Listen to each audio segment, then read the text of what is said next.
मेरे लिए कौन सा राइट पीएमएस है ये कैसे आइडेंटिफाई करूं? So it has to connect with your own philosophy. You cannot go with the herd mentality. आपके दोस्त ने एक PMS में डाल दिया है तो आप भी उसमें डाल रहे हो. You have to connect with the fund manager. तो मैं खुद करना चाहता हूँ जो मैं कर नहीं सकता हूँ. काफी लोग कहते हैं कि पीएमएस जो है वो mutual funds for the rich है. स्मॉल म्यूचुअल फंड भी लोगे तो उसका मिनिमम इन्वेस्टमेंट 20 से 30,000 करोड़ मार्केट कैप वाली कंपनी मिलेगी. पीएमएस आपको बेटर रिटर्न बना के देता है बिकॉज वो कॉन्सेंट्रेटेड होता है. अगर एक व्यक्ति के पास ये कैपेबिलिटी है कि वो 1 करोड़ तक इन्वेस्ट कर सकता है तो what is better for him, PMS और एआईएफ? प्लेटफॉर्म वाइज कोई फर्क नहीं पड़ता. आप एआईएफ में जाओ कि पीएमएस में जाओ. वन थिंग इज अगर आपको 50 डालना है तो आप पीएमएस से शुरू कर सकते हो.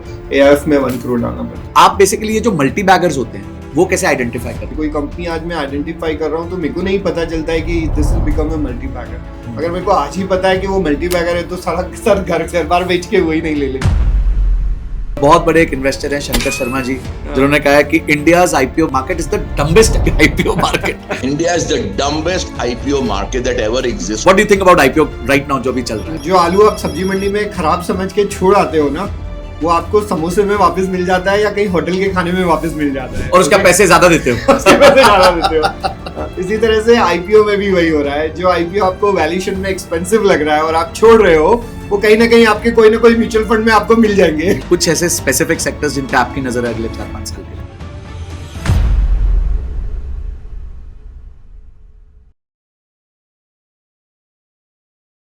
आपका फिर से संजय कथुरिया पॉडकास्ट पे स्वागत है. आज जो मेरे गेस्ट हैं वो पीएमएस को हेड करते हैं, यानी कि पोर्टफोलियो मैनेजमेंट सर्विसेज. हम लोग म्यूचुअल फंड्स के बारे में बात करते हैं, पर पीएमएस भी एक कैटेगरी है जहां पे आप मिनिमम 50 लाख रुपए लगा के ही एंटर कर सकते हैं. ये जो है कहा जाता है अमीरों का म्यूचुअल फंड है. तो आज के जो गेस्ट हैं वो है मिस्टर सुनीत काबरा, जो कि को फाउंडर है इक्विटी कैपिटल के.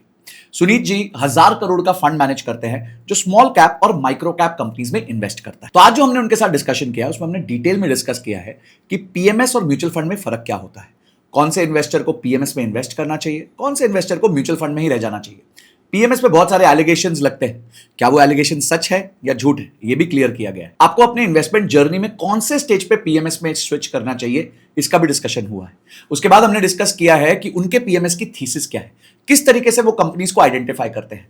कुछ विनर्स को डिस्कस किया है जहां पे उनकी स्टोरी बताई गई है कि क्यों उन्होंने इस कंपनी को चुना और उनको कितने अच्छे रिटर्न्स या खराब रिटर्न्स मिले उस पर्टिकुलर इन्वेस्टमेंट से. लास्ट में हमने डिस्कस किया कि इंडिया के कौन से सेक्टर्स हैं जो अगले 5-10 साल में सबसे ज्यादा बूम कर सकते हैं और कौन से वो सेक्टर्स हैं जिनसे आपको दूरी मेंटेन करनी है. तो ऑल इन ऑल अगर ये एपिसोड आप देखें तो ये एक मास्टर क्लास है कि कैसे आप पीएमएस में इन्वेस्ट कर सकते हैं, कौन से स्टेज पे करना चाहिए और पीएमएस की थीसिस क्या होती है, किस बेसिस पे वो इन्वेस्टमेंट्स खुद करते हैं.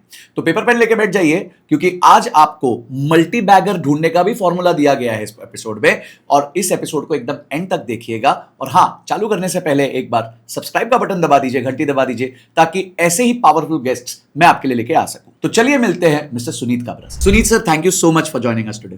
Thank you again. And sir, आप 1000 करोड़ का फंड मैनेज कर रहे हैं और आपकी स्पेशलिटी आपसे बात करके समझ आया था स्मॉल एंड माइक्रो कैप की.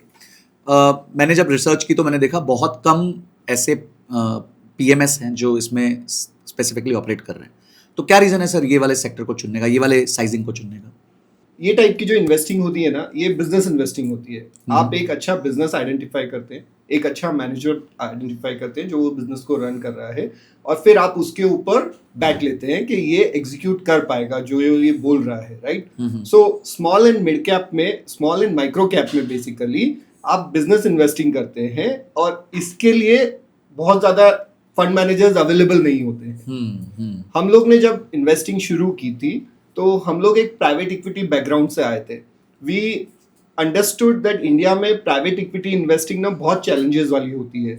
आपने अगर पैसा लगाया और अगर वो प्रमोटर ने एग्जीक्यूट नहीं किया तो आपको पैसा बाहर निकालने के लिए बहुत मेहनत करनी पड़ती है, because there is no free market available until unless you have a big brand. So अगर आपने पैसा लगाया और आपने गलत कर दिया तो वो पैसा निकालेंगे कैसे? But there are very good private equity investments जहां पे आपको बड़ा पैसा डालना पड़ता है, but you want to start with a smaller amount. तो ये सब जो चीजें हैं ये आपको लिस्टेड मार्केट में नेगेट्स हो जाती है. बेसिकली लिस्टेड मार्केट में आप वैल्यूएशन के बेस पे छोटी बैट ले सकते हैं और उसको धीरे धीरे बढ़ा सकते हैं. अगर आपका इन्वेस्टमेंट गलत हो गया तो आप रुपए का 50 पैसा भी निकाल के बाहर निकल जाते हैं, आप अटकते नहीं है. Okay, so that was the main reason that we brought the private equity characteristics in the listed market. तो सर यहाँ लिस्टेड मार्केट में जनरली फ्री फ्लोट जो होता है, यानी कि जो हमारे पास कंपनीज में शेयर्स अवेलेबल होंगे, क्योंकि ये साइज आप बहुत छोटे वाले में ऑपरेट करें, तो कहीं आपको चैलेंज नहीं आता है कि इस कंपनी में तो उतने शेयर्स ही अवेलेबल नहीं है जितना आपके पास कैपिटल है या पार्टिसिपेट करना चाहते हैं? सो बेसिकली इतनी छोटी कंपनीज भी नहीं होती है जो 100-500 करोड़ का मार्केट कैप हो. These companies are 2,000, 3,000, 5,000 crore market cap companies. So they have fairly matured. So when you start accumulating, you don't accumulate at one go. समझ You accumulate over a period of time. So that is not that difficult. ठीक है, तो आप भी एक तरीके की SIP करते हैं? Kind of, yeah. अच्छा सर, पीएमएस पे आते हैं, तो पीएमएस मैं पहले अपने यूजर्स के लिए बेसिक समझा देता हूँ कि म्यूचुअल फंड्स में तो आदमी 250 रुपए से भी निवेश चालू कर सकता है एसआईपी में, पर पीएमएस में एक रिस्ट्रिक्शन होती है पोर्टफोलियो मैनेजमेंट सर्विसेज में, विच इज 50 लाख रुपीस, कि 50 लाख रुपए से नीचे आप नहीं निवेश कर सकते. अभी सेबी ने एक नया प्रोडक्ट निकाला है एसआईएफ, जिसमें 10 lakh will be minimum capital. पर सर जनरली पीएमएस इंडस्ट्री जैसे आज बहुत बड़ी हो गई है, 6 लाख करोड़ की इंडस्ट्री हो गई है, पर बहुत कम पीएमएस जो है वो बेंचमार्क को बीट कर पाते हैं. एक बहुत फेमस पीएमएस है, मैं नाम नहीं लूंगा, बट वो पिछले 4 साल से जो है अपने बेंचमार्क को बहुत सिग्निफिकेंटली अंडर परफॉर्म कर रहा है. तो सर ये ऐसा क्यों देखा जा रहा है कि पीएमएस में जनरली ये अंडर परफॉर्मेंस है, और जबकि पीएमएस में आपका 50 लाख रुपए का एंट्री टिकट साइज है, उसके बावजूद भी ऐसी प्रॉब्लम्स हो रही है? So it has nothing to do with the platform. It is not that PMS outperform नहीं कर पा रहा है या म्यूचुअल फंड outperform नहीं कर पा रहे हैं. बेसिकली ये होता है कि आप क्या वैल्यूएशन पे एंट्री कर रहे हैं. Any businesses which you are buying, at what price you are buying compare to the growth company is going to achieve. If the growth is not coming, then the valuation doesn't make any sense. But if there is a growth, but you give a beyond a point valuation, then also it's difficult to make money because there is a cycle in the market. Okay. मतलब सही pricing नहीं है तो problem है. Yeah. So market तो अपने हिसाब से ऊपर नीचे जाते आते रहेगा, राइट? अगर आपने कोई चीज महंगी खरीद ली है और मार्केट बेरिश मूड में है, तो ऑब्वियसली आप पैसा नहीं बना पाओगे, और वो बेरिश में भी 12 महीने भी चल सकता है, 15 महीने भी चल सकता है. तो that is the reason you will not make money in that. So you should always understand the valuation. वो बोलते हैं ना अपन, price what you pay and value what you get. Right.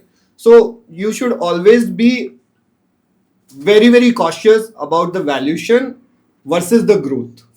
हम लोग का एक बहुत बेसिक थीम है. We don't invest in any company which is more than 1 or 1.5 का PEG. अच्छा, PEG मतलब price to growth. Okay. Normally retail investors क्या देखता है?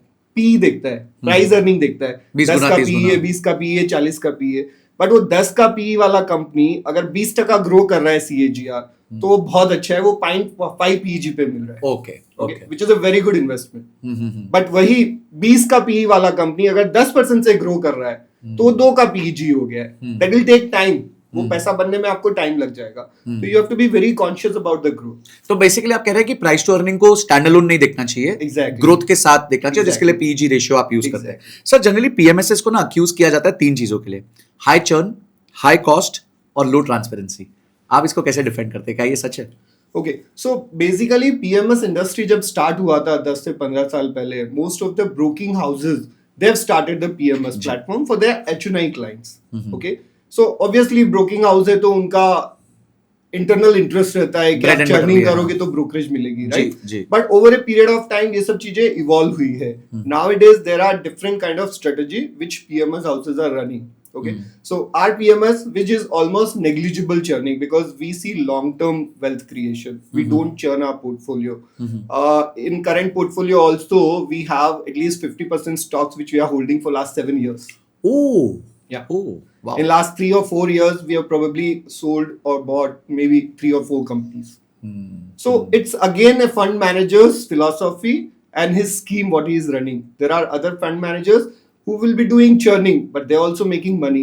So you have to think, where is your philosophy matching with the fund manager's philosophy? Obviously, there are taxation, because PMS houses, if they do churn but still making money, but tax तो आपको ही पे करना है अपने आप.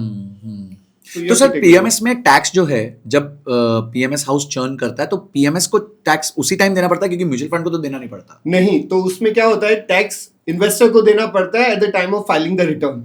अच्छा. PMS जो fund manager अपना पैसा मैनेज कर रहा है, वो तो खरीदी बेची करके आपको प्रॉफिट बना के देगा, बट टैक्स आपको अपने यहाँ से पे करना है. तो समझिए अगर मैंने 50 लाख रुपए डाला था 2 साल पहले, और इस साल जो है मैंने 10 लाख का प्रॉफिट किया है हाइपोथेटिकली, तो उसमें से आएगा कि समझिए 5 लाख लॉन्ग टर्म हुआ था, 5 लाख शॉर्ट टर्म हुआ था, तो मुझे अपनी फाइलिंग में, पर्सनल फाइलिंग में उस पर टैक्स देना पड़ेगा। Right. पर मैंने तो आपसे विड्रॉ नहीं किया होगा पैसा, तो that is your cash outflow. ओ, तो एक तरीके से वो भी मेरी इन्वेस्टमेंट हो जाती है। वो आपकी इन्वेस्टमेंट नहीं, वो आपका पैसा चला गया। हाँ, मतलब वो चला ही गया, पैसा ही चला गया। पर सर ये थोड़ा इनएफिशिएंट नहीं है, क्योंकि म्यूचुअल फंड के केस में तो ऐसा कोई प्रॉब्लम नहीं है। म्यूचुअल फंड खरीदी बेची करे तो मेरे को कोई रिटर्न, मैं तो जब तक विड्रॉ नहीं करूंगा तब तक मेरे को कुछ देना नहीं है। सो that's a benefit with the mutual fund, because वो जो नेट रिटर्न आता है वो आफ्टर टैक्स रिटर्न आता है आपके पास में। जी। बट वो यूनिट्स अगर आपने खरीदी बेची की है तो उस पे जो टैक्स लगेगा वो लग जाएगा। बिल्कुल, बट इन दैट केस पैसा मेरे पास आ चुका हो। तो सर इसी वजह से काफी लोग कहते हैं कि पीएमएस जो है वो basically mutual funds for the rich है। यानी कि है तो म्यूचुअल फंड ही, पर रिच लोगों के लिए। तो ये आपको सही लगती बात? So there are two ways of looking at it. One is mutual fund में आप छोटा पैसा डाल सकते हो। पीएमएस में there are restrictions. The SEBI ने अभी 50 लाख रुपए का लिमिट कर दिया है, जो पहले 25 लाख रुपया होता था। When you want to take a concentrated portfolio approach, आप अगर 10 से 15 स्टॉक्स में पैसा कमाना चाहते हो, बट आपके पास टाइम नहीं है कि आप उसमें इतनी रिसर्च कर सको, तो आप ऐसा फंड मैनेजर चुनो जो पीएमएस मैनेज करता है और छोटा कॉन्सेंट्रेटेड पोर्टफोलियो मैनेज करता है। म्यूचुअल फंड्स में नॉर्मली 30, 40, 50 तरह के स्टॉक्स होते हैं, right? And the market cap is also important. एक स्मॉल म्यूचुअल फंड भी लोगे तो उसका मिनिमम इन्वेस्टमेंट में आपको 20 से 30 हजार करोड़ मार्केट कैप वाली कंपनी मिलेगी। बट आपको 2000 से 5000 करोड़ का मार्केट कैप वाली कंपनी में डालना है पैसा, तो आपको बहुत रिसर्च चाहिए, बहुत ड्यू डिलिजेंस चाहिए, फैक्ट्री विजिट चाहिए, मैनेजमेंट से बात करना चाहिए, वेंडर्स से, डीलर्स से, ग्राउंड लेवल पे वो सब करना पड़ता है। If you have that capability, you should do direct investing in small and micro cap. If you don't have that, you have to find good fund manager who has the time and the ability to do this. Got it. तो basically क्या मैं ये कह सकता हूँ कि PMS मुझे कुछ ऐसी अपॉर्चुनिटीज दे रहा है जो म्यूचुअल फंड नहीं दे पा रहा है? Yes, of course. PMS आपको concentrated portfolio देता है। PMS आपको better return बना के देता है because वो concentrated होता है।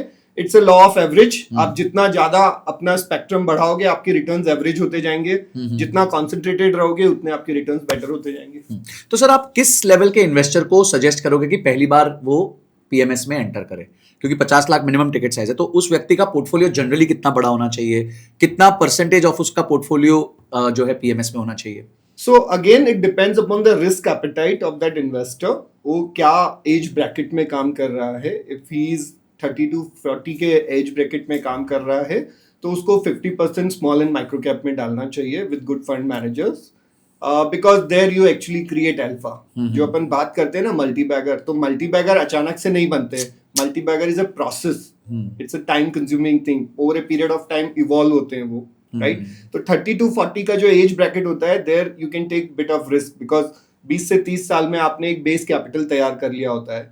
30 से 40 में आप वो कैपिटल पे थोड़ा बहुत रिस्क लेके आप एक्स्ट्रा रिटर्न आइडेंटिफाई करना चाहते हो। तो again you should allocate at least 35 to 40% in this kind of investing. Rest money you can do depending upon your requirement. तो अगर 30%, 35 to 40% में कहूँ तो आप कह रहे हैं मोटा मोटी अगर एक व्यक्ति के पास 1.5 से 2 करोड़ का टोटल पोर्टफोलियो है, right, तो वो 50 लाख का पीएमएस करना चालू करें। And his age bracket should be 30 to 40.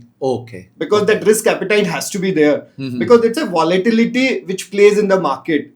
People have been abusing small and micro cap that it's a risky asset class. It is not risky asset class. Risk तो क्या है? बड़े बड़े लार्ज कैप भी है आज जीरो होते हुए देखे अपन ने, राइट? तो it's a volatile. Yes bank, बाप रे, यस बैंक जीरो तो नहीं हुआ, बट या डीएचएफएल हुआ, गीतांजलि जेम्स हुआ, मुझे याद है मैं सब ओन कर, मेरे पास थे वो शेयर्स, तो मैं आज भी याद करता हूँ, मेरे पैसे गए उसमें। तो सर पॉइंट आपका बिल्कुल परफेक्ट है। आपने कहा कि एक आपका एज ग्रुप है, वो एज ग्रुप में एक रिस्क लेवल है और रिस्क लेवल के हिसाब से करना चाहिए। बट अब अगर मैंने तय कर लिया कि मैं पीएमएस में निवेश करना चाहता हूँ, तो मेरे लिए कौन सा राइट पीएमएस है, ये कैसे आइडेंटिफाई करूँ? जैसे म्यूचुअल फंड स्कीम्स भी 3000 4000 है, पीएमएस भी बहुत सारे ऑप्शंस है आज के दिन मेरे पास, तो मैं कैसे तय करूँ कि एक राइट पीएमएस मेरे लिए क्या होगा? So it has to connect with your own philosophy.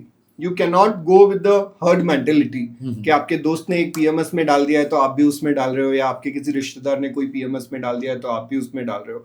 You have to connect with the fund manager कि ये फंड मैनेजर जो बोल रहा है वही बोल रहा है जो मैं खुद करना चाहता हूँ, जो मैं कर नहीं सकता हूँ। There you have to identify the fund manager. जिस तरह से स्टॉक आइडेंटिफिकेशन होता है उसी तरह से फंड मैनेजर का भी आइडेंटिफिकेशन होता है।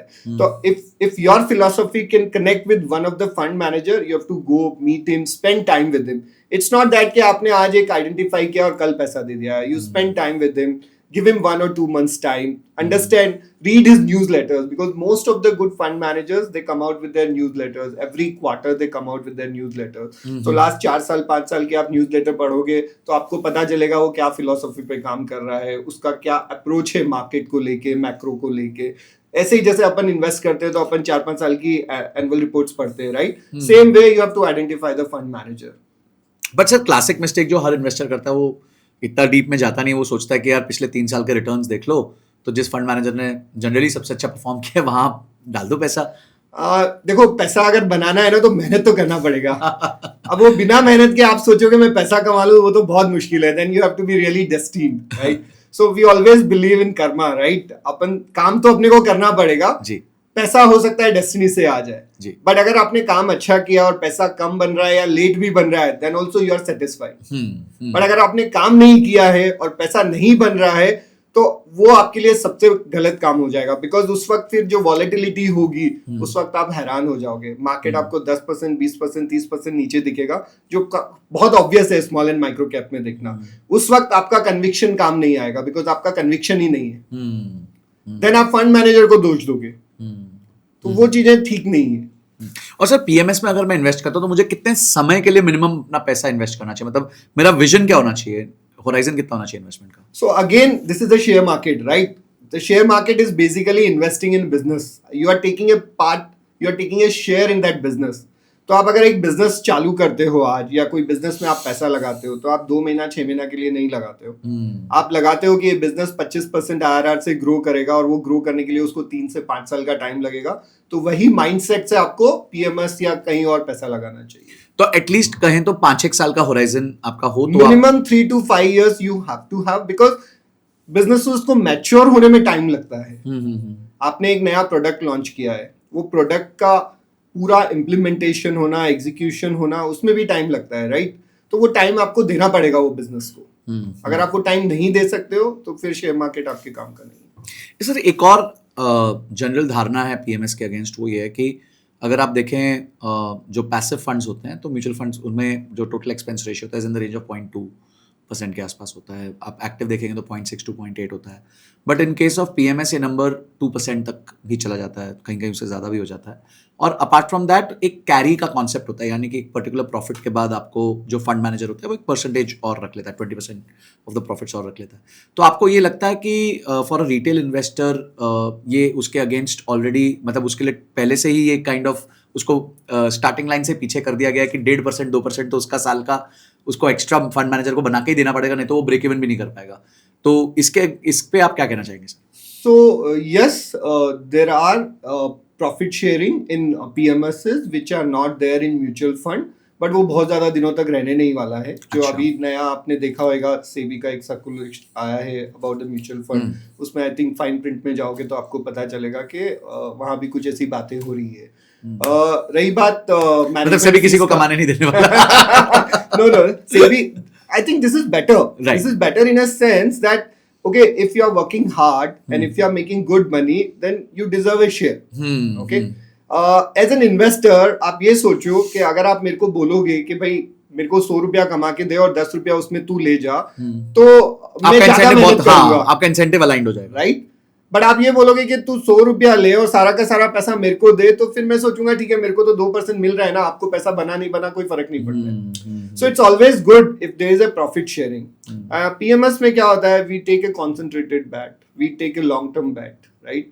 हम लोग को भी ऑफिस चलाना होता है, हम लोग को भी रिसर्च करना पड़ता है, ट्रैवल करना पड़ता है, राइट? तो वो पैसा कहाँ से आएगा? तो PMS houses, they have different fee structure. It starts from say 1% to 2%, right? वो पैसा बहुत ज्यादा बड़ा पैसा नहीं होता है. आपने 100 रुपया दिया है तो उसमें 1 रुपया या 2 रुपया ही जा रहा है, राइट? बट अगर प्रॉफिट शेयरिंग है तो आपने प्रॉफिट शेयरिंग भी 10% से 15% से 20% के बीच में होती है, right? And there is a hurdle concept also, कि मिनिमम इतना करके देंगे. तो there are investors who ask for a preferred return कि यार आप पैसा बनाओ नहीं बनाओ, कम बनाओ, मेरे को इतना मिनिमम तो चाहिए. अच्छा. उसके ऊपर जो बनाएंगे उसमें आपको जो चाहिए वो ले लो. समझ, ब्याज की तरह एक तरीके से. ब्याज की तरह, या ये बोलो कि भाई अगर मैं आपके पास पैसा नहीं डालता, मैं एफडी में भी रखता या दूसरे म्यूचुअल फंड में डालता, तो मेरे को इतना मिनिमम तो मिलता ही मिलता, तो इसके लिए मैं आपको फीस क्यों दूं? इससे ऊपर आप कुछ कमा के दे रहे हो तो आप उसमें अपना फीस ले लो। समझ गया। राइट। सो पीएमएस में अगर कोई आदमी प्रॉफिट शेयरिंग कर रहा है तो it is not bad, it is good as far as it's reasonable and he is making money. We run a very different concept. हम लोग हमारे इन्वेस्टर्स को बोलते हैं that we'll take profit sharing only when your portfolio becomes 2x। अच्छा, तो दो गुना तक आप charge on an annual basis. अच्छा, Okay, you gave me 100 rupees, till it becomes 200, I will not ask for a profit sharing. तो only जो fees है आपकी वो जा रही है। Yeah. So my investor also feel comfortable. उसको भी लगता है कि okay, fund manager's skin is also in the game. He is not making his money until I'm making my money and a sizable money. दो गुना तो ठीक है, बढ़िया नंबर है। अगर आप दो गुना करते हैं। सर एक प्रोडक्ट और है, वो है AIF, ऑल्टरनेटिव इन्वेस्टमेंट फंड्स, और उसका मिनिमम टिकट साइज है 1 करोड़ रुपए। Right. तो अगर एक व्यक्ति के पास ये कैपेबिलिटी है कि वो 1 करोड़ तक इन्वेस्ट कर सकता है, तो what is better for him, PMS और AIF? Okay, so AIF में बेसिकली कौन से इन्वेस्टर्स ज्यादा आते हैं? जो लार्ज फैमिली ऑफिसेज होते हैं, जिनको अपने बैलेंस शीट में लाइन आइटम्स कम चाहिए होते हैं। क्या होता है ना, पीएमएस में जितने भी शेयर्स होते हैं ना, वो आपके अपने डीमैट अकाउंट में होते हैं। अच्छा, तो जब आप बैलेंस शीट वगैरह फाइल करते हो तो वो सारे शेयर्स का एक लिस्ट जाता है आपकी बैलेंस शीट के साथ में। तो अगर आपने 10, 15, 20 पीएमएस में थोड़ा थोड़ा पैसा डाला है और सबने 30, 40 तो आपको 100-150 पीएमएस का वो जितने भी शेयर्स है उसका सबका हिसाब देना पड़ता है। राइट।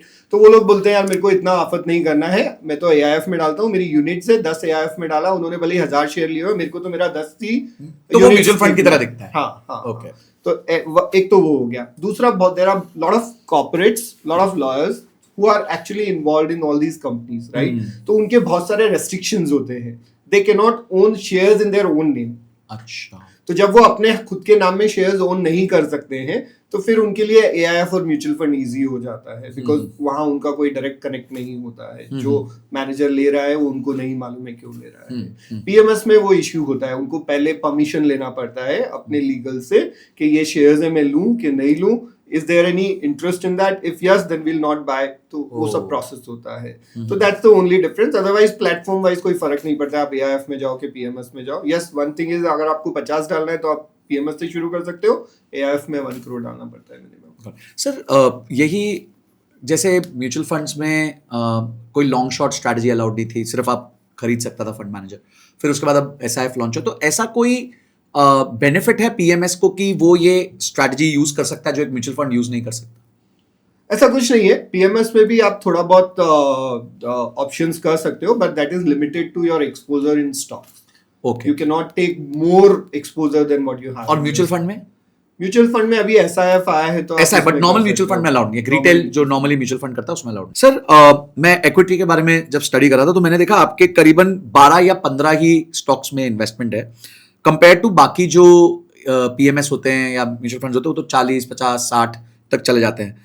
तो ये थोड़ा कोई ऐसा तो नहीं है कि you are walking a very tight rope in this कि आपने सब 12-15 ही लिए हुए हैं? ओके, सो इसमें अपने को इस तरह से देखना चाहिए कि मैं जो small and micro cap segment में काम कर रहा हूँ, मैं कितने बिजनेसेस को समझ सकता हूँ। Okay, I can not understand and track 30, 40, 50 businesses. So I cannot put money in 30, 40 businesses. I can understand a limited number of businesses, can track limited number of companies. Though I invest in 15 companies at a time, I'll be tracking at least 200, 300 companies. Okay. Out of those 200, 300 companies, I'm actually investing in those 15 companies. तो मेरा universe तो बड़ा है, but हाँ मैं invest छोटे में कर रहा हूँ क्योंकि उतना कंपनी मुझे समझ में आ सकता है।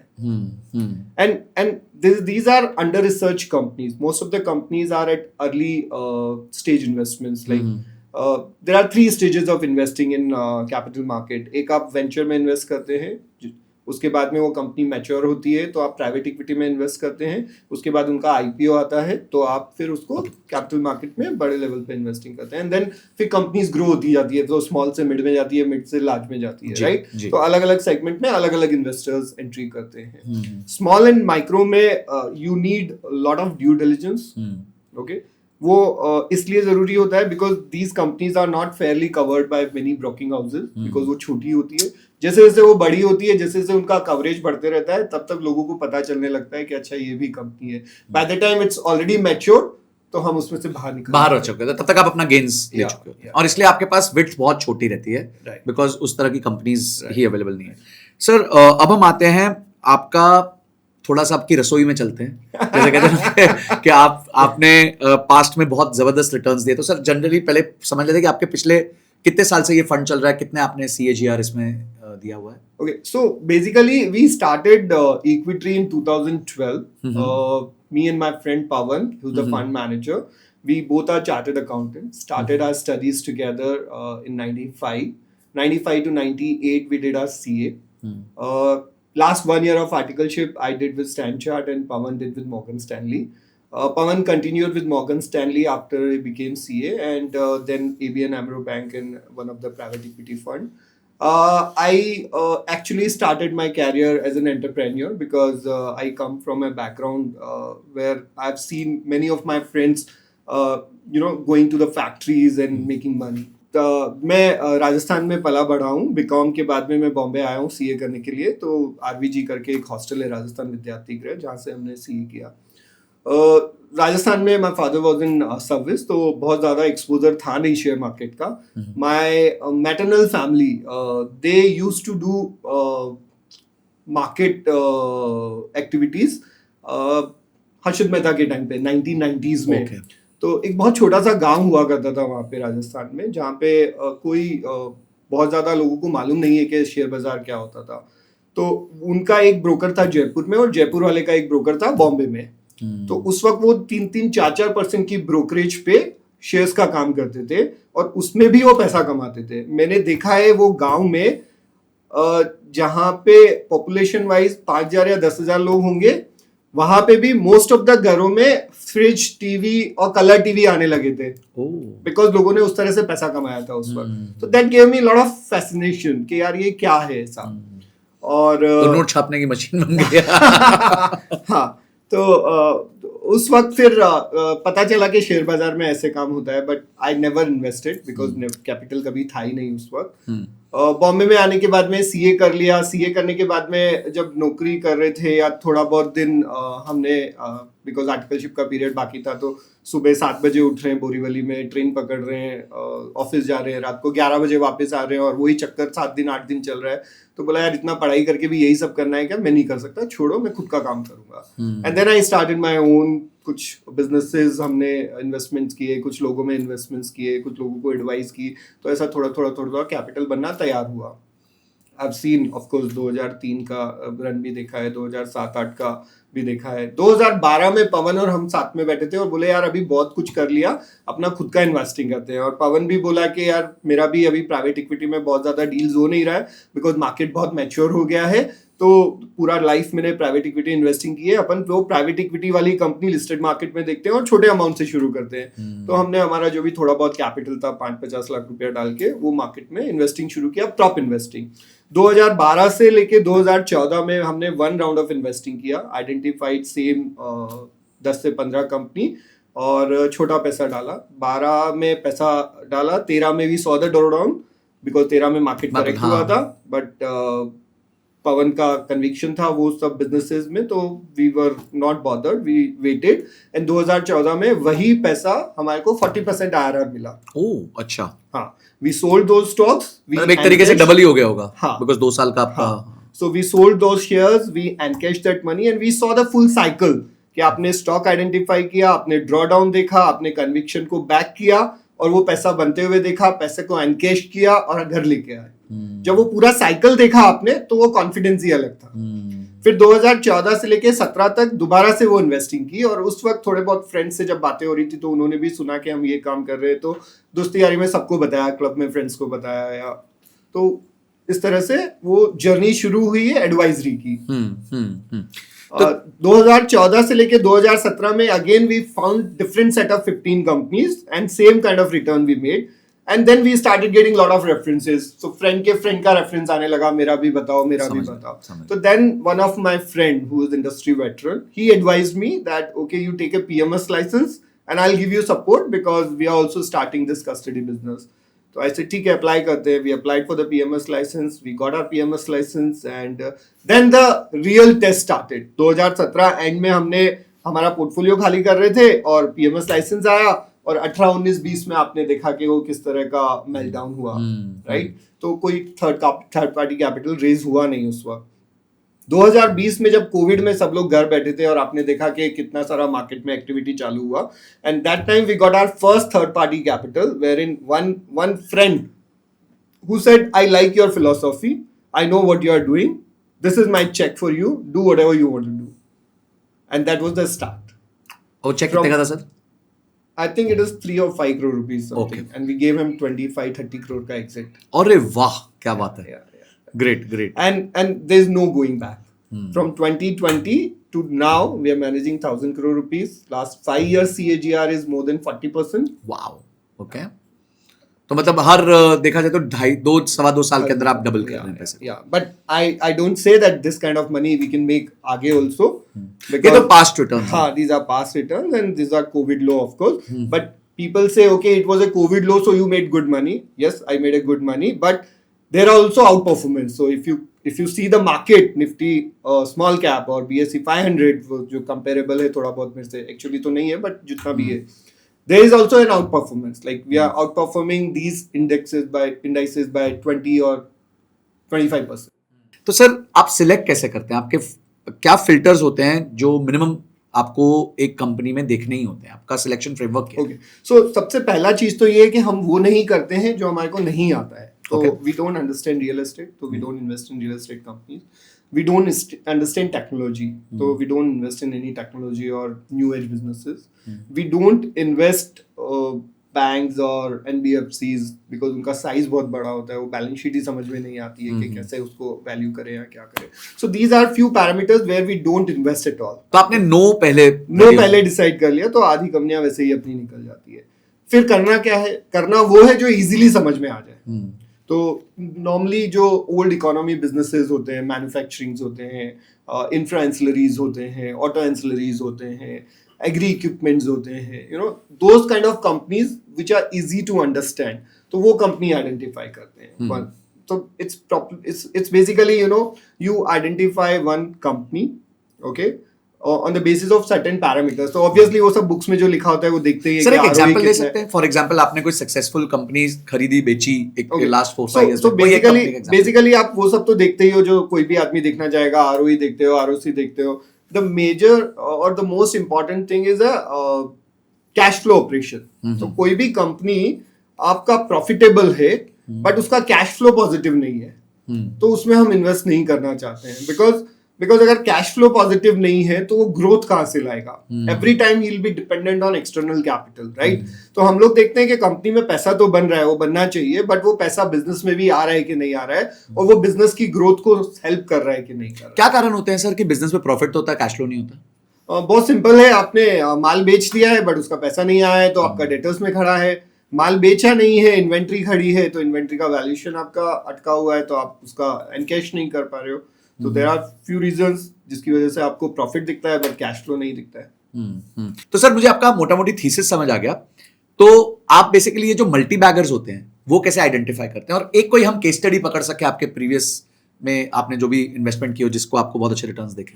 ओके, सो मल्टी बैगर कोई समझ नहीं आता है आज की डेट में. कोई कंपनी आज मैं आइडेंटिफाई कर रहा हूँ तो मेरे को नहीं पता चलता है कि this will become a multi bagger.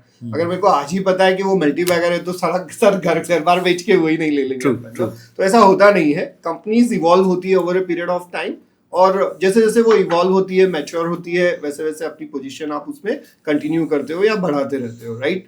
तो बेसिकली आपने एक मैक्रो थीम लिया है कि ये पर्टिकुलर बिजनेस का ये मैक्रो अपॉर्चुनिटी है, okay, and this company is a market leader in that particular product. You have to identify whether the promoter has a capability to execute or not. ठीक है. So if he has a capability to execute, then he can encash that macro opportunity. If he doesn't have a capability, even if there is a macro opportunity, he will not be able to do anything. Right, right. Second, उसके पास capability है but उसके पास में इतने resources हैं क्या? अगर उसके पास में रिसोर्सेज नहीं है, even if he has a capability, तो वो कैसे करेगा? Resources in cash flow. अगर बिजनेस में कैश फ्लो ही नहीं है बट कैपेबिलिटी है तो वो कैसे उस चीज को एनकैश करेगा। तो ये बेसिक चीजें देखते हैं हम लोग कि वो प्रमोटर का इंटीग्रिटी कितना बढ़िया है। प्रमोटर ऑफ कोर्स ये सब चीजें तो बुक में भी लिखी हुई है कि आपको अच्छा प्रमोटर देखना चाहिए, अच्छा बिजनेस देखना चाहिए, अच्छे वैल्यूएशन पे इन्वेस्ट करना चाहिए, वो लेकिन वो प्रैक्टिकल लाइफ में इतना इजी होता नहीं है। ऑफ कोर्स यू आल्सो सी कि वो जो काम कर रहा है, वो जो प्रोडक्ट बना रहा है, whether it is going to disrupt the industry और नॉट। तो if I give you an example, जिसमें हमारा इन्वेस्टमेंट है Shakti pump, that guy used to make steel का pump back then when nobody was making steel का pump. Cast iron के pumps बनते थे। ओके स्टील का पंप बनाने का लॉजिक क्या है? बिकॉज वो मेंटेनेंस फ्री हो जाता है, उसमें आपका लाइफ बढ़ जाता है। कास्ट आयरन पंप जल्दी खराब हो जाते हैं, राइट? तो ये देख के लगा कि यार बंदा स्मॉल कैप में होने के बावजूद भी इतना एग्रेसिव है कि उसको अपना प्रोडक्ट पे इतना कॉन्फिडेंस है कि मैं प्रोडक्ट तो अच्छा बनाऊं, बाद में जो होएगा होएगा।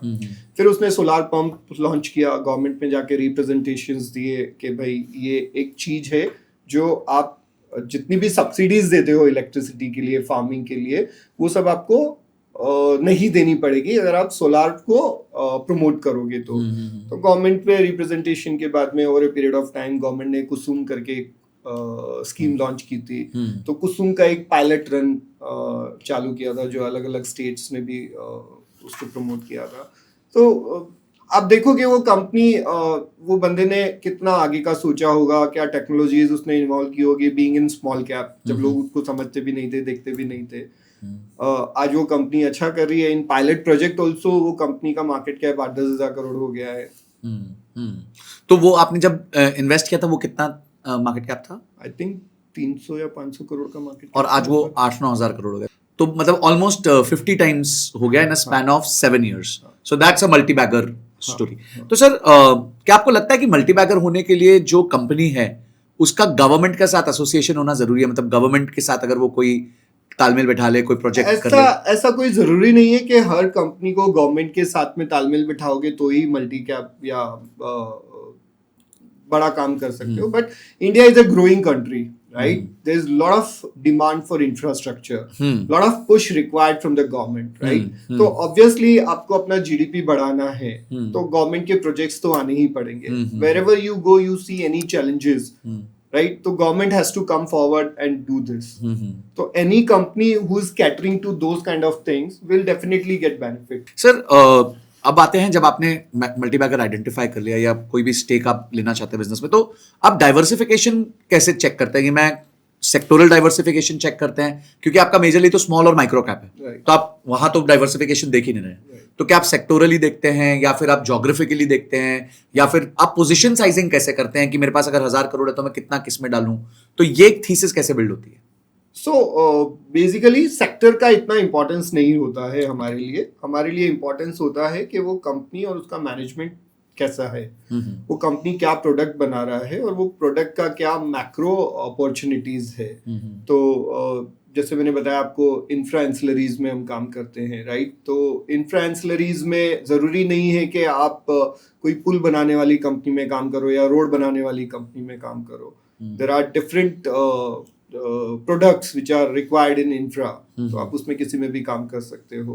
There are auto ancillaries जहाँ हम काम करते हैं। There are agri equipments जो मैंने आपको बताया है। There are textile companies जहाँ हमने इन्वेस्ट किए हैं। तो sector is not important. Important is a particular company and उसका जो प्रोडक्ट है कितना अवेलेबल है। सर आजकल स्टार्टअप इन्वेस्टिंग का बहुत सबको जो है वो शौक है कि भाई आगे जाके इसका आईपीओ आ जाएगा, टेक कंपनी है। तो सर आपके पोर्टफोलियो में कोई टेक कंपनी आपके पास है या आपका पूरा ये conventional business oriented portfolio? It's all conventional business. जैसे मैंने बताया आपको कि जो चीज नहीं समझ में आती है उसमें इन्वेस्ट नहीं करते। तो टेक्नोलॉजी नहीं समझ में आती है और इम्पोर्टेंट इज वैल्यूएशन ऑल्सो। तो टेक्नोलॉजी में ना वैल्यूएशन भी बहुत बड़ा गेम है, राइट? आप क्या चीज का कितना वैल्यूएशन दे रहे हो वो समझ में आना चाहिए। और we invest only in listed market, तो we don't invest in unlisted. अच्छा, आप अनलिस्टेड में इन्वेस्टिंग करते हैं। सर आपने एक स्टेटमेंट दिया था, risk is not volatility, it is ignorance, right? तो इसको आप कैसे क्वांटिफाई करते हैं? मतलब ये स्टेटमेंट का अर्थ क्या है?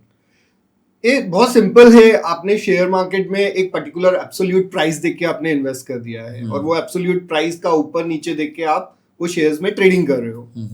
That is risk, that is ignorance, because आपको नहीं मालूम है कि वो अंडरलाइन बिजनेसेस में क्या हो रहा है। अंडरलाइन बिजनेसेस में जो हो रहा है वो तो आपको क्वार्टरली रिपोर्ट्स पे पता चलता है। जब क्वार्टरली नंबर्स आते हैं उसके पहले तो आपको पता नहीं चलता है कि क्या हो रहा है। उसके पहले तो खाली शेयर में डिमांड एंड सप्लाई से भाव ऊपर नीचे हो रहे हैं। तो वो डिमांड एंड सप्लाई से अगर आप कोई ट्रेड ले रहे हो तो that is not investing.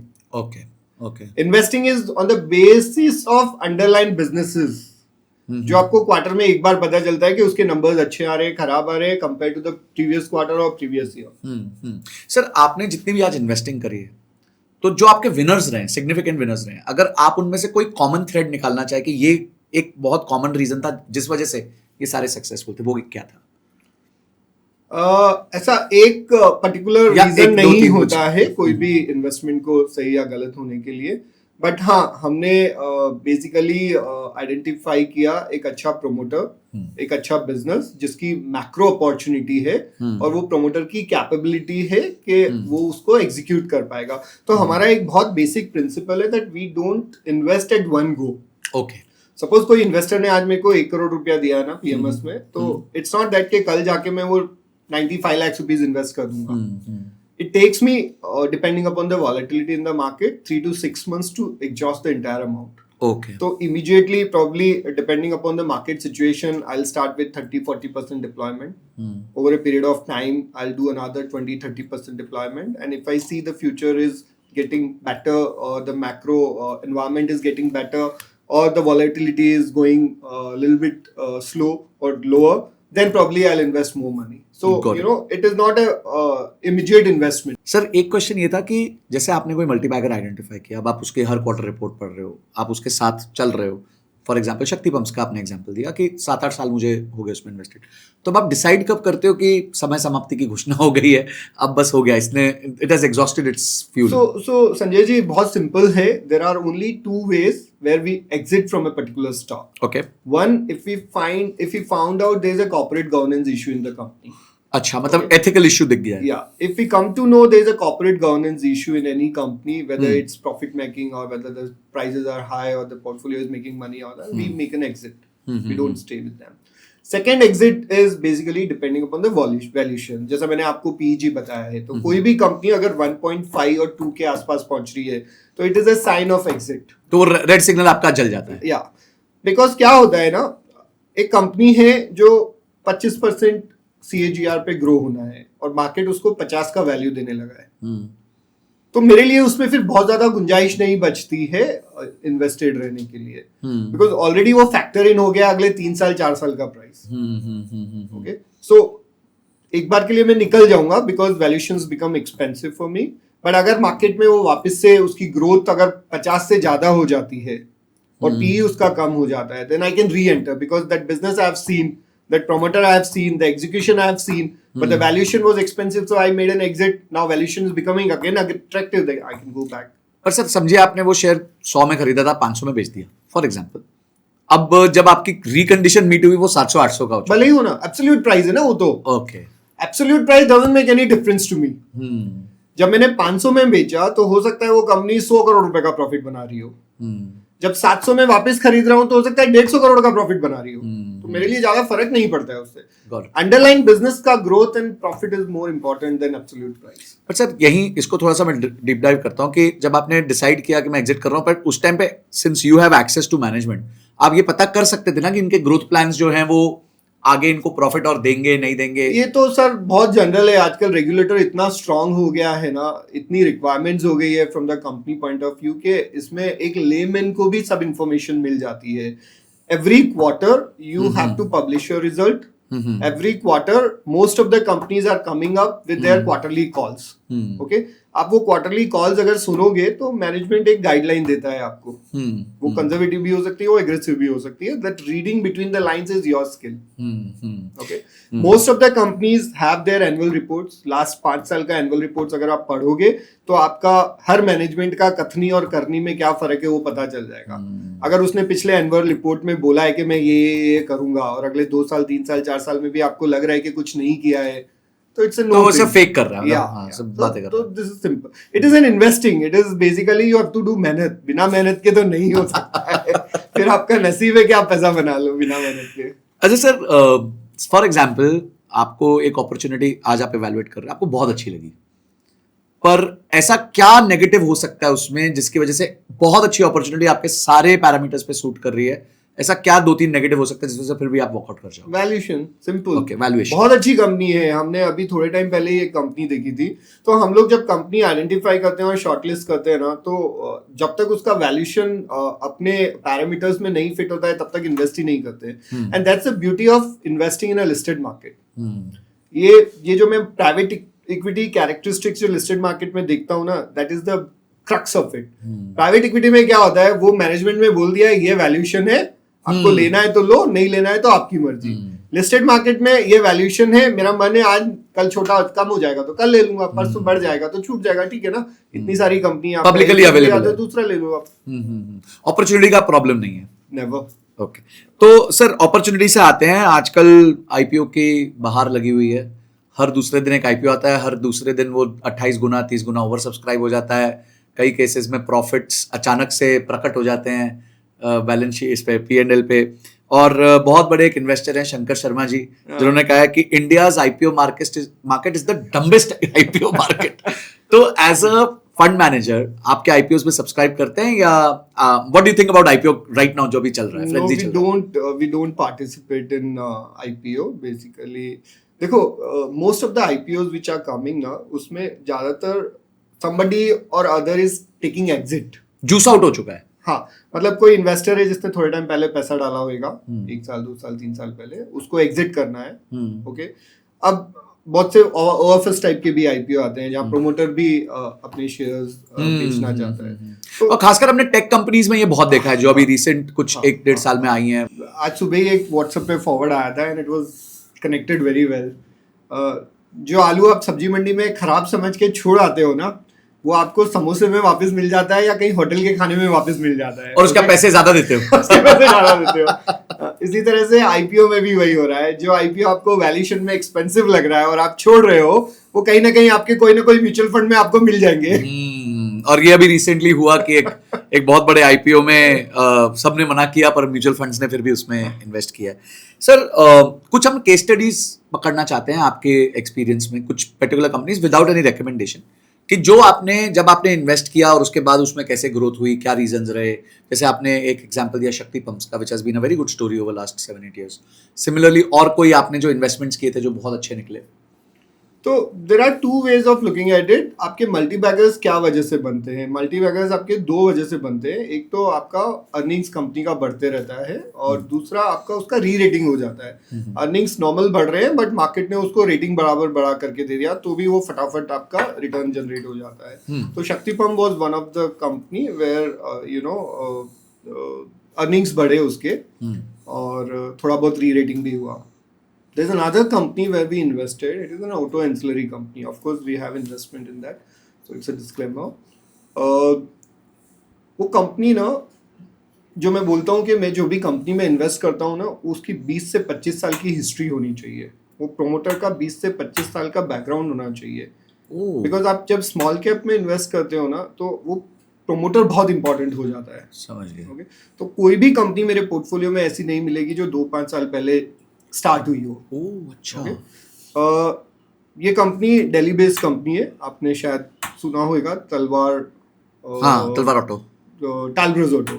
Okay. तो दीज आर इस्टवेल पीपल, तलवार ब्रदर्स के नाम से पुराना उनका काम हुआ करता था। तो टालब्रोज ऑटो जब हमने देखना शुरू किया था, तो we like the promoter, we met them and we understood the business, we understood what they want to do. So they've been supplying to all good auto companies, चाहे आप Mercedes लो, चाहे आप BMW लो, चाहे आप Jaguar लो, उनको part supply कर रहे होते हैं। एंड हम लोग उनसे जब बात कर रहे थे तो उस वक्त उनका एक्सपोर्ट कुछ भी नहीं था, they were doing only local supplies. And over a period of time उन्होंने अपना एक्सपोर्ट भी शुरू कर दिया, because if they are catering to locals of BMW and, तो बाहर भी उनका प्रोडक्ट आराम से अप्रूव हो गया। तो टालब्रोज में हमने क्या अलग देखा? Talbros was the only company where the product mix is not concentrated. Okay, so they have different type of products जिनका 20 से 25% का contribution है in the revenue. Talbot is the only company, they don't have vendor concentration. Most of the auto companies will have vendor concentration. एक आदमी है जो seat बना रहा है तो वो मारुति को सारा सीट सप्लाई कर रहा होगा, अपना 80% production would be going to Maruti, वैसे टाइप का concentration बहुत होता है. So we found this company little different. एक तो प्रोडक्ट concentration नहीं था, खाली एक प्रोडक्ट नहीं बना रहा है जो उसकी रेवेन्यू कर रहा है, या खाली एक वेंडर नहीं है जिसको वो सप्लाई कर रहा है. तो we like that idea lot, right. तो वो देख के हमने इन्वेस्ट किया. पिछले 7 साल में वो कंपनी विदाउट एनी री रेटिंग 20 से 25% का IRR ग्रो कर रहा है. Wow, okay. If the company is growing with 20 to 25% IRR, definitely your market will give you that much return. This is the thesis of our investing कि अगर आपकी company इतना ग्रो करेगी तो मार्केट डेफिनेटली उतना रिटर्न आपको दे देगा जी, और अगर उससे ज्यादा दे दिया तो आपका मल्टीबैगर बन जाता है. बट अगर अर्निंग्स में ग्रोथ है तो वो it will transform into pricing. Exactly. So this is what you have to look in any company. आप देखो कंपनी कितना पुराना है, वो प्रोमोटर कितना पुराना है, उसका प्रोडक्ट कैसा है, उसका प्रोडक्ट मिक्स कैसा है, उसका मार्केट लीडरशिप कितना है वो प्रोडक्ट में. You don't go wrong with these kind of things. Sir हमेशा विनर्स तो मिलते नहीं होंगे, हाँ, कुछ लूजर्स तो मिले होंगे, राइट. तो मे बी हम वो लूजर्स का नाम नहीं लेंगे, अच्छा नहीं लगता, बट कोई एक कहानी जो आपको लगा कि again the same thing Sanjay ji, अगर मेरे को मालूम है कि मैं सब कुछ सही कर रहा हूँ तो फिर तो बात ही क्या है, ऐसा होता नहीं है. We also have our own share of learnings. So there is a company where we invested and we found there is a corporate governance issue after we invested, तो we made an exit. There was a company where there was a misallocation, capital misallocation. तो बहुत सी बार problem क्या होता है, promoter become adventurous, promoter become extra greedy. आपने सब due diligence किया है, but promoter है, is surrounded by different advisors, so sometimes he gets carried away.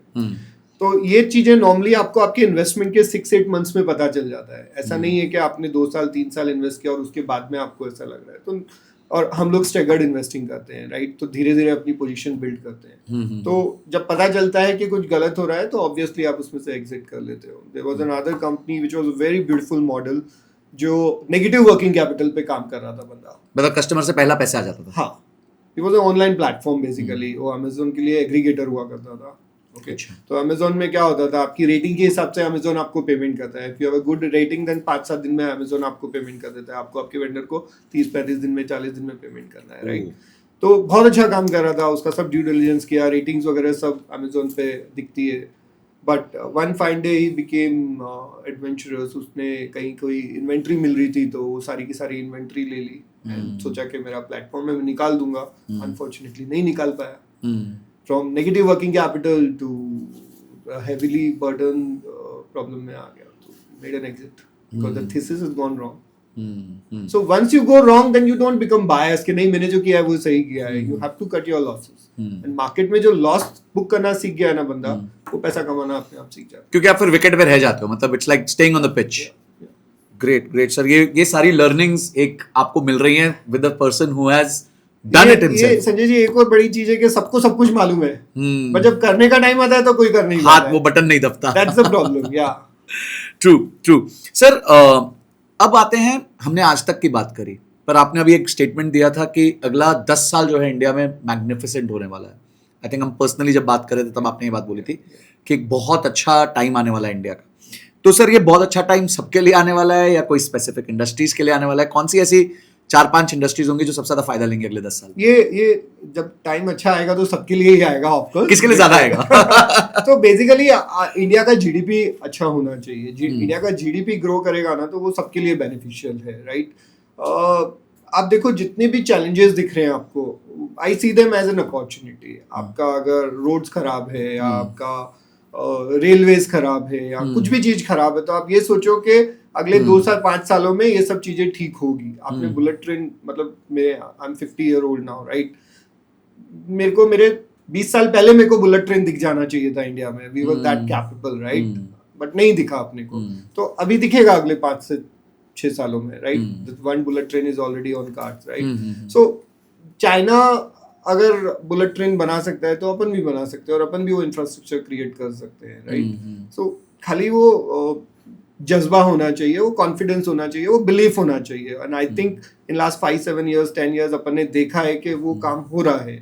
And I believe जितने भी अभी आप मैंने कहीं रिपोर्ट में पढ़ा था कि 100 लाख करोड़ रुपीस के इंफ्रास्ट्रक्चर प्रोजेक्ट्स आने वाले हैं। गवर्नमेंट इतने बॉन्ड्स इशू करने वाला है टू फ्यूल द इंफ्रास्ट्रक्चर। तो ये सब चीजें जब आएगी तो ऑब्वियसली जीडीपी ग्रो करेगी तो आपकी पर कैपिटा इनकम ग्रो करेगी और आपके पूरा का पूरा इकोनॉमी मूव करेगा। तो फिर भी सर वापस मैं पूछूंगा कुछ ऐसे स्पेसिफिक सेक्टर्स जिन पे आपकी नजर है अगले 4-5 साल के लिए जहां इन्वेस्टर्स को बड़ी अपॉर्चुनिटी मिल सकती है? Infrastructure is definitely a very big sector which is coming in. You have to identify good companies at a reasonable valuation who has a capability of executing things. अच्छा सर, एक question ये है कि काफी बार मुझे भी डीएम आता है और सबको डर लगा रहता है कि कहीं इंडिया का भी जापान मूवमेंट ना आ जाए। मतलब जैसे 1980s या 90s में जापान पीक आउट हुआ, बहुत जबरदस्त एसेट बबल हुआ और फिर उसके बाद 80% तक निकाय गिर गया एंड आज 32 इयर्स के बाद शायद वो अपने उस लेवल पे आया जब वो 1980s में था। तो लोग कह रहे भाई मैं ऐसा भी करते तो जा रहा हूँ, लमसम कर तो रहा हूँ, पर पता चला कि ऐसा कुछ हो गया। तो अपने तो वो लेवल पे जाने के लिए बहुत साल पड़े हैं यार, अपना तो अभी जस्ट स्टार्ट हुआ है। ओके। सो जापान 1980s में जब भी गया होएगा तो अपन तो अभी शुरुआत ही नहीं हुई है, तो कम से कम अगले 20 साल 25 साल तो कोई प्रॉब्लम दिख ही नहीं रही है। Okay, so you don't see we are in a Japan movement right now? No way. So how are we different from 1980s of Japan to 2025 of India? मतलब क्या ऐसा नहीं है कि हमें ये डर नहीं होना चाहिए? आप इंडिया का डेमोग्राफी देखो यार, इंडिया का चैलेंजेस देखो, इंडिया में काम होना शुरू हुआ है अभी। जापान तो बहुत डेवलप हो गया था, तो Japan so again demography wise जो पावर अपने यूथ में है, मैं अभी ट्रैवल करके आया थोड़ा, आप देखो पाँव रखने की जगह नहीं है, आप किधर भी जाओ। हाँ, वो हवाई अड्डा बस अड्डा बना हुआ है। Exactly. मैं अभी कल आया हूँ फ्लाइट से, तो मैं देखा पहले बाप रे, तो बस अड्डे वाली फील आ गई। तो ये सब पब्लिक जो इतना मूव कर रहा है, जो इतना कंजम्पशन हो रहा है, ये तो आगे 15-20 साल 25 साल रहने ही वाला है। अपने को कोई फर्क नहीं पड़ेगा यूएस में क्या हो रहा है, अपने को इंडिया का खुद का स्टोरी इतना स्ट्रांग है कि किधर किसी की और जाने की जरूरत ही नहीं है। सर अभी कुछ दिन 1-2 दिन पहले यूएस स्टॉक मार्केट में एक बहुत बड़ी हलचल मची कि माइकल बरी ने जिन्होंने 2008 का क्रैश प्रेडिक्ट किया था, उन्होंने $1 बिलियन का शॉर्ट पोजीशन पुट्स खरीदे हैं अगेंस्ट पैलेंटीर एंड एनवीडिया, और वो कह रहे हैं भाई ये दोनों तो बहुत heavily valued companies, AI bubble zone में आ चुका है। तो आपको लग रहा है एआई बबल जोन में आ चुका है? अगर हाँ तो उसका इम्पैक्ट इंडिया पे क्या होगा? Okay, so this is a sector where I'm not very keen and I'm not very knowledgeable about it. But yes, this was a bet done by Michael Burry is on a particular company.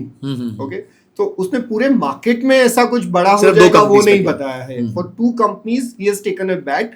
He might be finding the valuation on a very high side. So ये तो मैं आपको शुरू से अभी तक हमेशा बोल रहा हूँ that valuation and growth is a parameter for a money making. समझ गया। अगर कोई भी चीज का वैल्यू आप इतना देने लगे हो कि वो आपको लगे कि सस्टेनेबल नहीं है, तो ऑब्वियसली उसमें करेक्शन आएगा, and then it's up to your skill and your power कि आप उस पर कितनी बड़ी बैट ले सकते हो। आप 100 रुपए की लेते हो कि 100 करोड़ की लेते हो। उसकी वजह से हो सकता है मार्केट में इम्पैक्ट हो, but that impact is not going to reduce my quarterly numbers of my companies. मेरा कंपनी जो पंप बना रहा है उसको फर्क नहीं पड़ेगा कि एआई में क्या हो रहा है, मेरे को तो ये कंपनी में इन्वेस्ट करना है ना। सो एक चीज बहुत इंपॉर्टेंट है for all your viewers, the investing has to be selected, the investing has to be your company जिसको आपको समझ में आए और वो कंपनी के बेसिस पे आप पैसा बना सकते हो। आपको मैक्रो में जो हो रहा है वो थोड़ा बहुत इम्पैक्ट करेगा, वो आपका पैसा बनाने का टाइम थोड़ा डिले कर सकता है, बट पैसा नहीं बनेगा ऐसा नहीं हो सकता है। It is a selective stock market. आप अच्छे स्टॉक सेलेक्ट करो, अच्छी कंपनी सेलेक्ट करो और उसमें आप लॉन्ग टर्म बैट लगाओ तो पैसा बना सकते हो। पैसा क्यों नहीं बनता है? बिकॉज आप गलत टाइम पे एंटर होते हो, गलत वैल्यूएशन पे एंटर होते हो, गलत टाइम पे निकल जाते हो, एग्जिट कर जाते हो। एक जगह मैंने बताया था कि आपने एक 100 रुपए का स्टॉक लिया और वो 500 में बेच दिया है, right?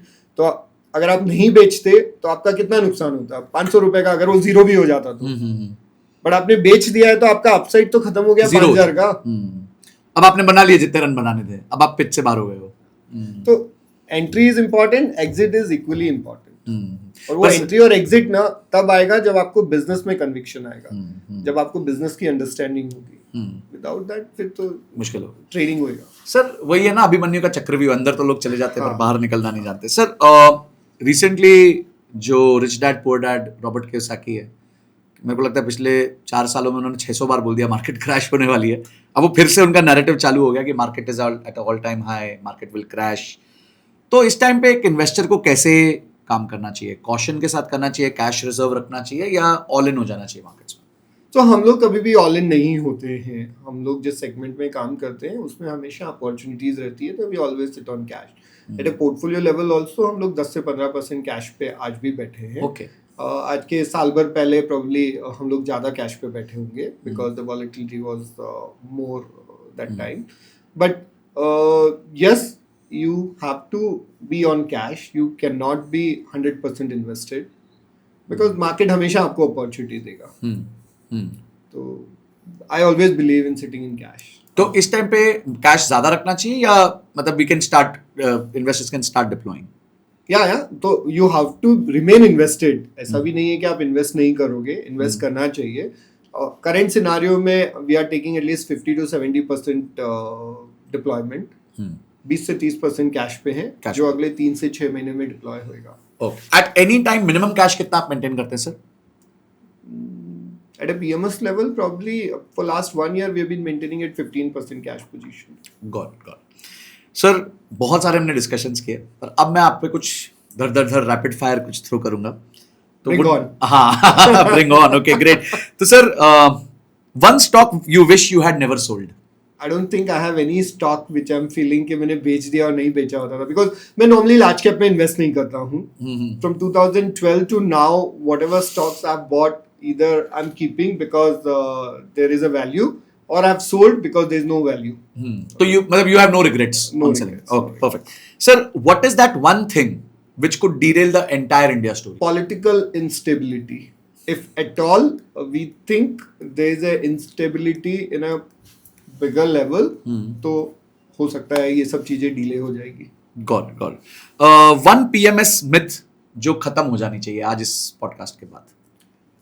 So PMS is not the platform जहाँ पे बहुत churning होती है और इसकी वजह से आप इन्वेस्ट नहीं कर रहे हो। PMS is a very very beautiful platform to make a concentrated portfolio and high returns. Sir ये 3 चीजें हैं जिसके बेसिस पे आप एक जो है डिसीजन लेते हैं, तो इन तीनों को प्रायोरिटी में आप रैंक कीजिएगा: डेटा, इंस्टिंक्ट और discipline. Data is of course the base to create any investment because वो पास्ट के डेटा और परफॉर्मेंस देख के आप एक कंपनी को आइडेंटिफाई करना शुरू करते हो। इंस्टिंक्ट का बहुत बेसिक रोल होता है, इंस्टिंक्ट से ज़्यादा कन्विक्शन का रोल होता है जो आपकी बिजनेस अंडरस्टैंडिंग से आता है। थर्ड चीज आपने जो बोली है वो क्या थी? Discipline. Discipline, of course discipline is very very important because वो आप चाहे खरीदने में लगा रहे हो चाहे आप बेचने में लगा रहे हो, the discipline has to be there. Got it. Sir एक ऐसी इन्वेस्टिंग की किताब जो आप चाहोगे कि आप सब यंगस्टर्स को बांटो? Psychology of money. The psychology of money. Okay great. एक ऐसा सेक्टर जहां पे आप अपना सबसे ज्यादा पैसा डालने वाले अगले 10 साल? इंफ्रास्ट्रक्चर। इंफ्रास्ट्रक्चर। ओके। एक ऐसा सेक्टर जो आप बिल्कुल नो पे हैं, मैं नहीं करूंगा ये? सो न्यू एज बिजनेसेस जो बहुत हायर वैल्यूड हैं उन पे अपन नहीं इन्वेस्ट करते। Got it. सर अगर आपको एक विश दी जाती सेबी के द्वारा कि ये विश आपकी पक्का पूरी हो जाएगी, तो वो एक चीज आप क्या मांगते सेबी से, क्या चेंज मांगते? सेबी से on the spot. I think the regulator is doing fairly a good job. They are coming out with a lot of new things which is helping fund managers and investors. They are evolving and so PMS basically क्या हो गया कि अभी छोटे PMSs जो हैं वो लोग के लिए regulatory requirements बहुत ज़्यादा हो गई है, तो थोड़ी आप रियायत होता है, थोड़ा तकलीफ होता है, बट ठीक है, एवरीबडी इज अडॉप्टेबल, मतलब सब लोग अपना अपना हिसाब से सब अडॉप्ट कर रहे हैं चीजों को और वो ठीक हो रही है, वो होनी भी चाहिए।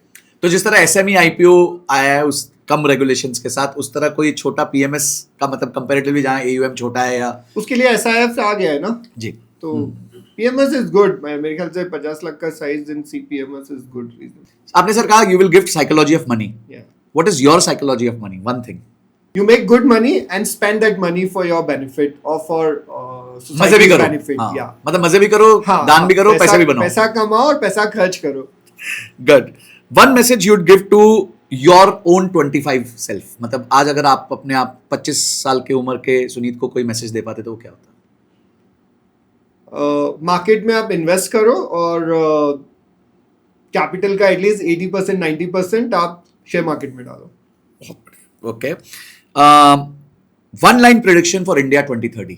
India is going to be the country in the world. We would be setting up a lot of standards for the entire world.